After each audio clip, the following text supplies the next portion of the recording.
This episode of the Brilliance Plus Passion podcast is brought to you by the Podcast Reach System. Are you ready to exponentially reach more profitable customers? Launching and hosting your own show is your proven best solution for networking, client attraction, and establishing your celebrity expert brand. Visit www.podcastreachsystem.com and claim your rightful place as the leading star of your industry so you make a difference for your community, market, and audience.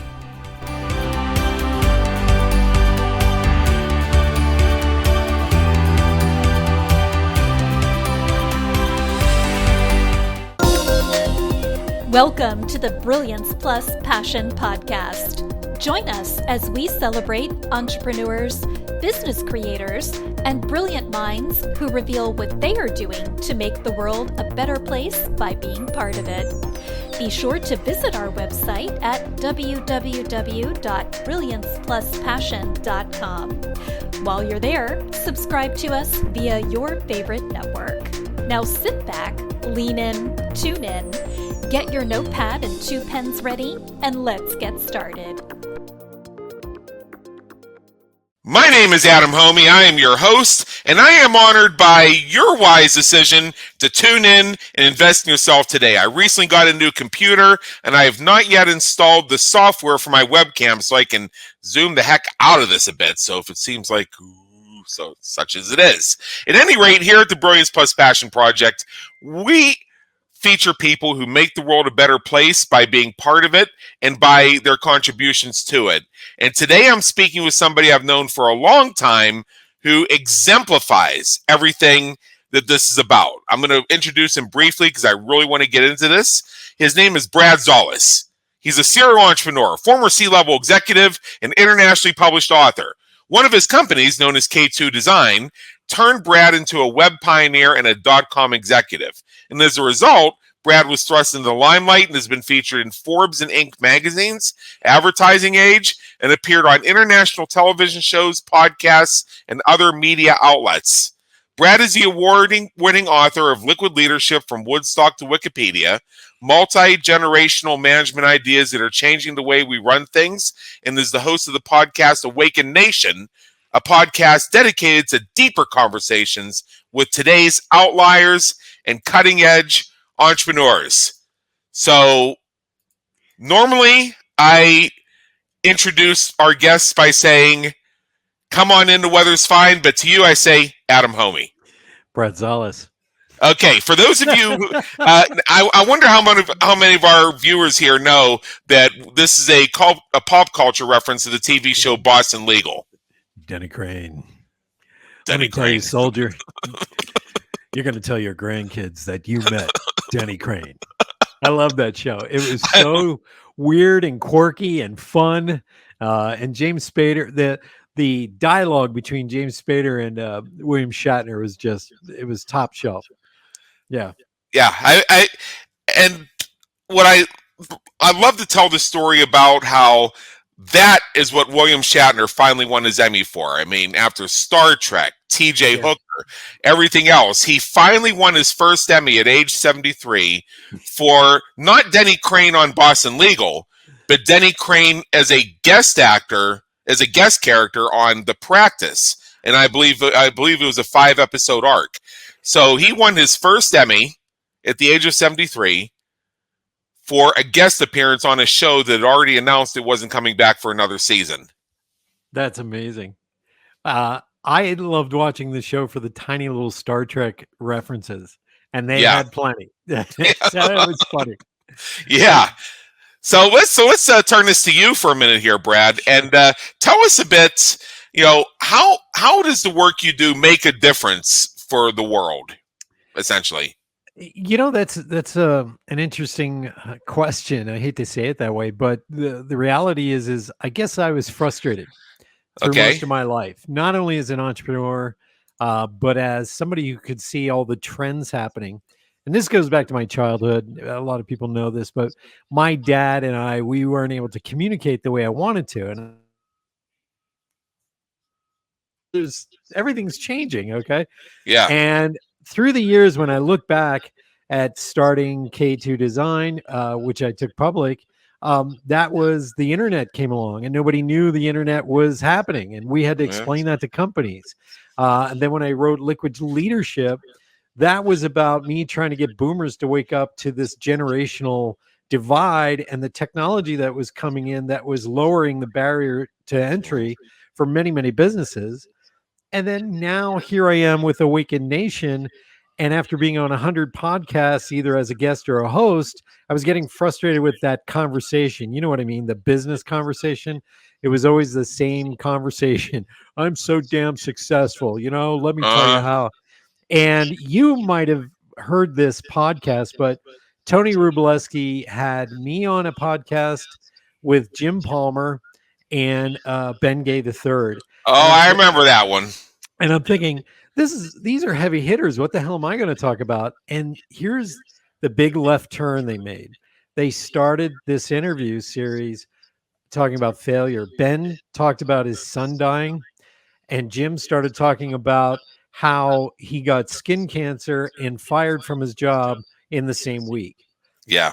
And I'm thinking, well, what the hell am I going to talk about? So I talked about almost being deaf as a kid. I had bad earache problems, but I had something very similar. That was the highest rated show for Tony. And it made me realize this is the kind of interview I want to do. And that's the basis for Awakened Nation. That's the whole basis for my show, to have that deep dive into extraordinary conversations. Right. Who do we have here today?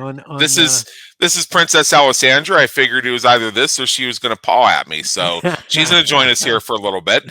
All right. So what are you up to these days? Normally the way we phrase the question is, what is it that you actually do? What is the product or service? But what are you doing these days?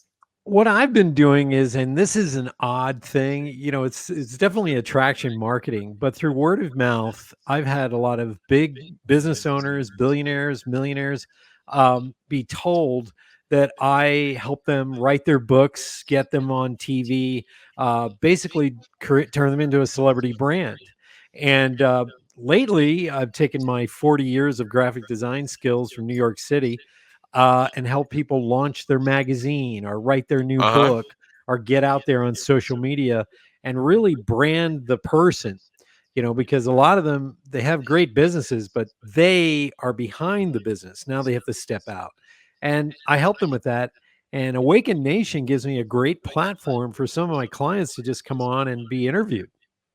Awesome. Yeah. So what are a few of the questions you get, like the FAQs of people who are discovering more about you and making their decision about working with you? Usually it's like, well, what the hell do you do? Because it looks like I'm having fun over here.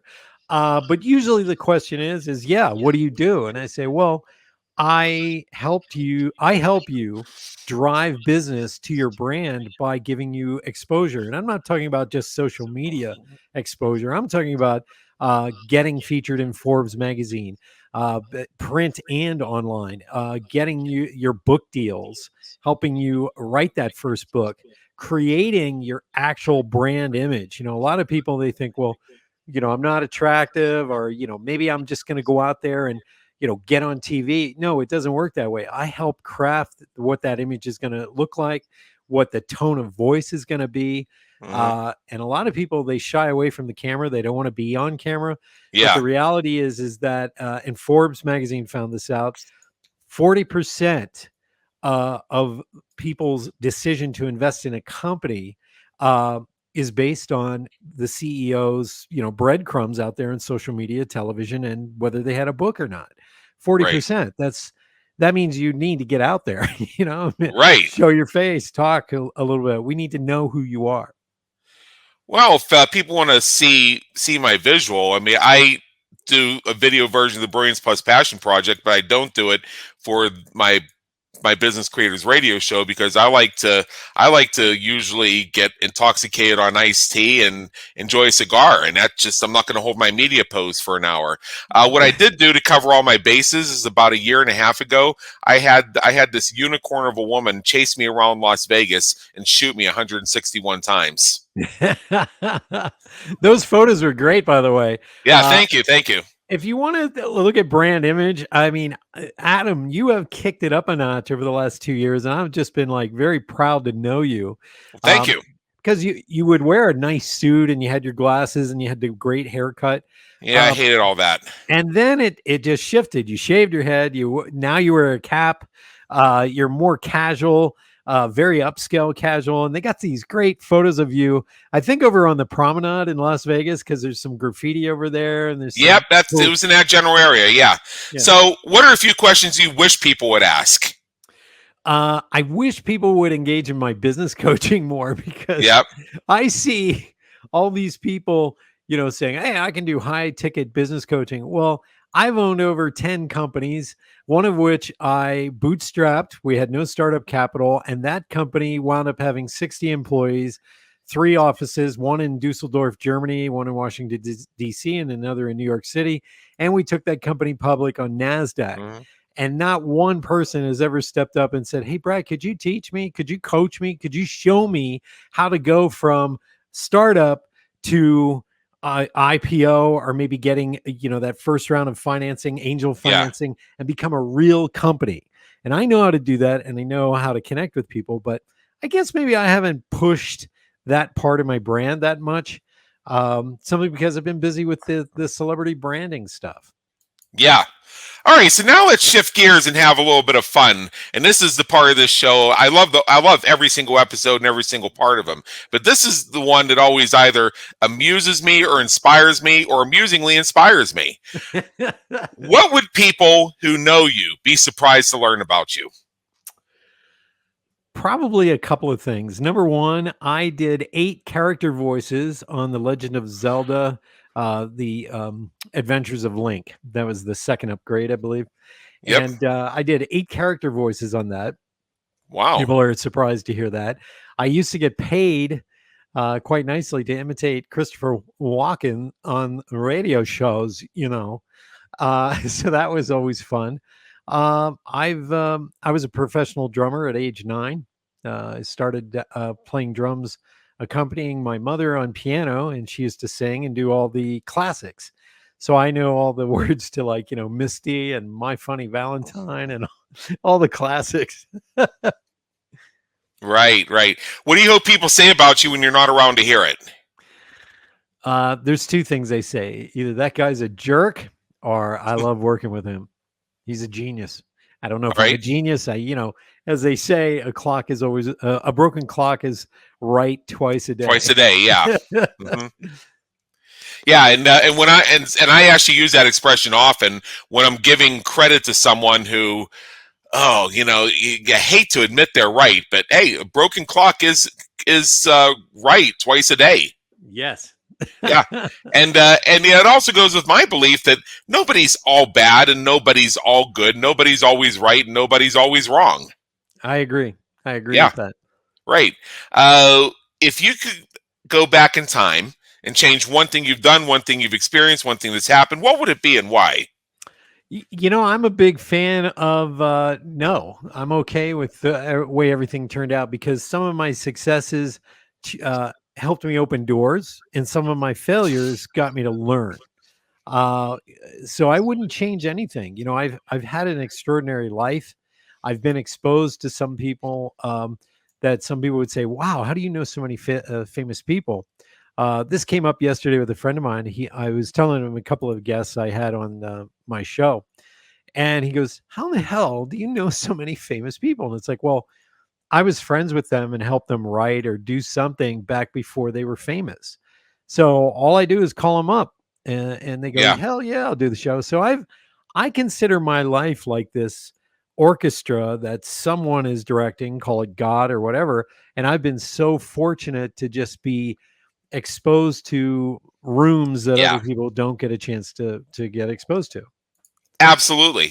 Well, if this was the Family Feud, this would be the part during the Fast Money where I would say, and the number one answer was, I wouldn't change a damn thing. Ding, ding, ding, ding, ding. One of these days, I've done over 150 of these through this project. One of these days, I'm going to have somebody turn the tables on me so I can give my answer. It's actually kind of unspeakably profane, but some of our audience might laugh. I would love that. That would be fun. That would probably be an episode that got shared pretty heavily. So let's move along here. If what famous person, alive or dead, would you like to meet, and what questions would you ask him if you had the opportunity to do so? Sure. Who would I interview? I would interview Gene Simmons from Kiss. And I wouldn't interview him in the normal way that most people would. Hey, I love Kiss, man. Kiss Destroyer changed my life. I would ask him, and this goes back to Napoleon Hill and the chapter on sexual transmutation.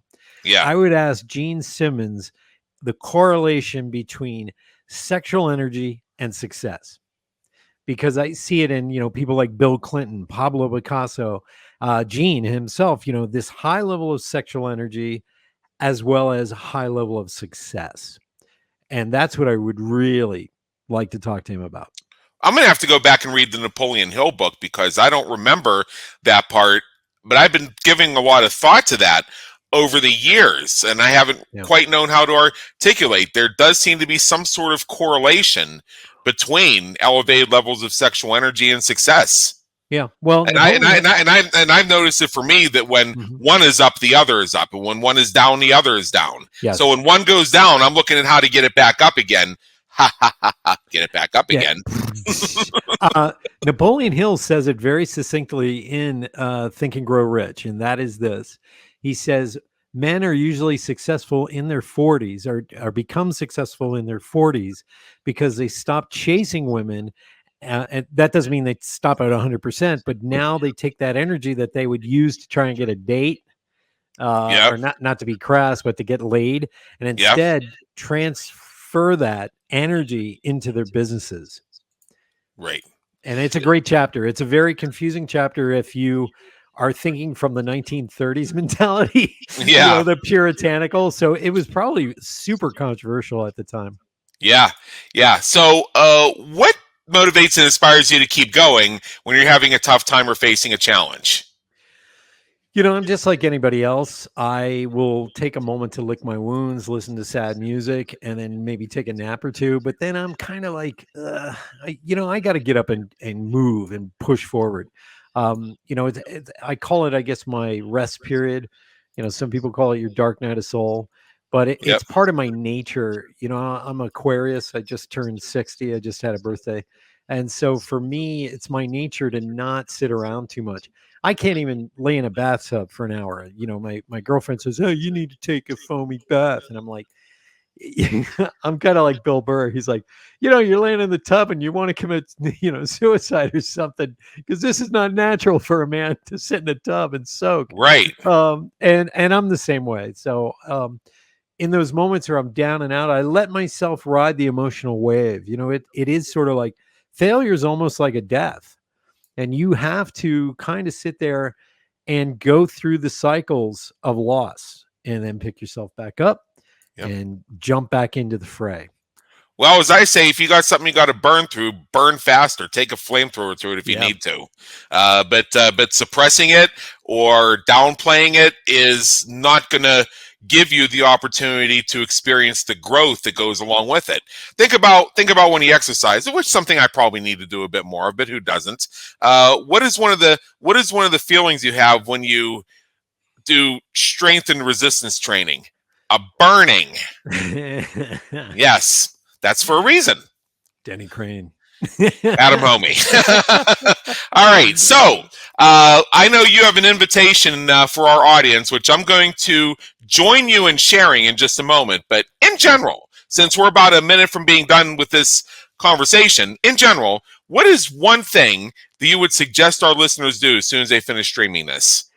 Go to my website, get in contact with me. You can even email me, Brad at Liquid Leadership. That's the part that I'm going to do for you. But in general, if there's one thing that they could do, aside from going to your website and this little gift you have for us, which you're going to tell us about in just a second. Sure. I suggest people go listen to my podcast or watch a couple of videos and just enjoy the guest. You don't have to, it's not about me. It's about the guest. Pick your favorite guest. Listen, I mean, we've had a huge variety of people on my show, from Panache Desai to Dan Millman to you name it. High-level baseball players, rock stars, musicians, healers, shamans. There's something there for everybody to really enjoy and take that deep dive into extraordinary conversations. Absolutely, absolutely. So the invitation that you have for us is to visit your website, you were about to say, at www.bradzolus.com. Now, for those who are out walking and jogging, haven't had an opportunity to actually visit this website yet and see the show notes, it's www.bradzolose.com. BradZolus.com. You can learn more about Brad, what he does as far as his brilliance and his passion. And you mentioned to me in the green room that if people reach out to you, shoot you an email, you've got a little something for them. Normally I handle all of the invitation piece, but I'm going to let you tell us about what this thing is you'll send them. I'm going to send you a PDF that has the 7 secrets to turning your life around and finding extraordinary success. And I have 7 strategies that I use. And when you're reading the PDF, you can click and it'll take you to a private video where I also talk about what to do. And some of the things I have in there are like how to find your own morning routine. You know, everybody says you got to work out, you got to meditate. Well, that doesn't necessarily work for you. I also talk about health, you know, from the blue zone perspective, and that's where people were living to over 100 years of age. I also help you find your own productivity hotspot. Everybody has a moment in time where they're the most productive, and it's a natural biorhythm. You may not know it, but that's what I'm offering to your guests. It's something I've spent 40 years compiling. Wow. I'm going to have to get a copy of that myself. So with that, Brad Zolus, thank you so much for being with us today. It's been an honor, and believe me, an education. Thank you, Adam. Pleasure having me. I love the show, and I love what you're doing, man. Thank you. Thank you for tuning into the Brilliance Plus Passion podcast, where we celebrate entrepreneurs, business creators, and brilliant minds who are making a difference for their community, market, and audience. Remember to visit our website at www.brilliancepluspassion.com and enjoy even more great episodes like this one. Again, while you're here, subscribe to us via your favorite network. We look forward to seeing you next time on the Brilliance Plus Passion podcast.